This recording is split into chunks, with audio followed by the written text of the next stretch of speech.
Ang programang ito ay rated SPG. Striktong patnubay at gabay ng magulang ang kailangan. Maaaring may masiselang tema, lengguwahe, karahasan, sexual, horror o droga na hindi angkop sa mga...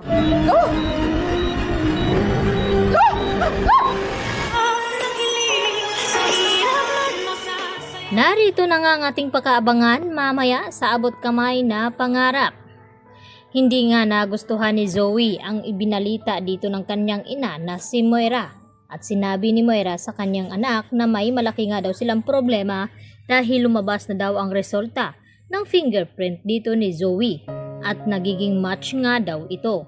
At hindi nga natuwa itong si Zoe bagkos ay umiyak siya ng husto. At sinasabi niya dito sa kanyang ina na papaano na daw ngayon. Ayaw daw niyang makulong. At habang iniisip niya ay dito naman nakita ni Zoe itong mukha na naman ni Lolo Pepe. At napagkamala na sinasakal nga siya nito. Subalit si Moira na nga ang nakaharap dito ni Zoe.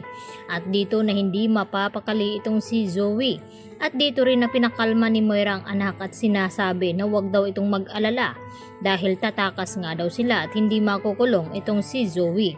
At dito rin na sinabi ni Zoe na hindi nga daw sila pwedeng tumakas dahil mas lalo lamang silang pagdududahan na may kinalaman nga dito sa nangyari kay Don Pepe.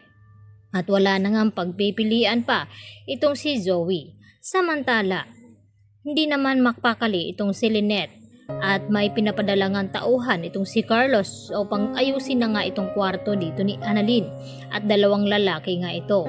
At dito naman na hindi nagustuhan ni Lynette nang sabihin at banggitin ng lalaking ito ang tungkol nga dito sa isang Snow White dahil naalala ni Lynette ang mga taong nanloob sa kanila at nanakit kay Lynette. Kaya pinaalis nila ang mga lalaking ito at nagtungo itong si Lynette sa East Ridge.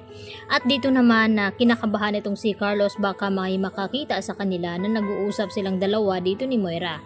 At hindi naman umamin itong si Carlos kay Moira na may kinalaman nga siya dito sa nangyari nga kay Don Pepe na nagkaroon ng cardiac arrest. At dito niya pilit na pinaalis itong si Moira. Subalit nakaramdam itong si Moira na may kinalaman na nga itong si Carlos sa nangyari nga dito kay Don Pepe.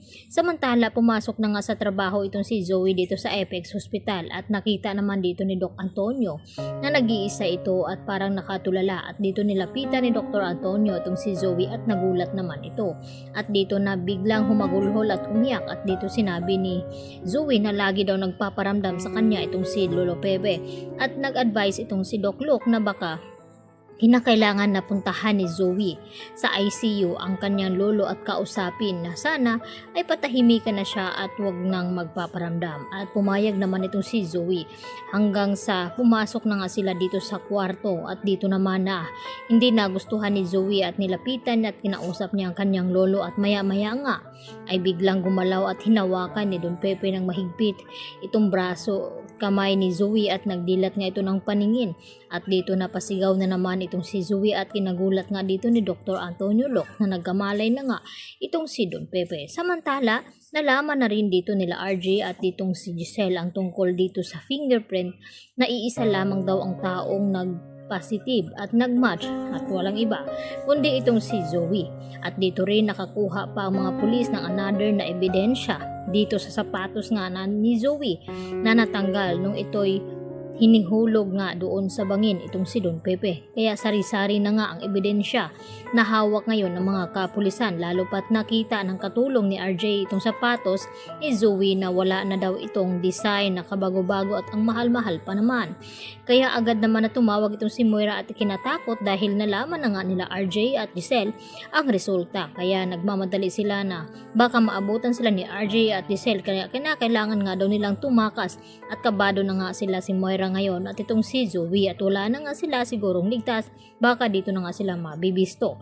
Kaya yan naman ang ating pakatutukan at aabangan mamaya mga kapuso kung ano ang magiging kahinatnan dito ni Zoe.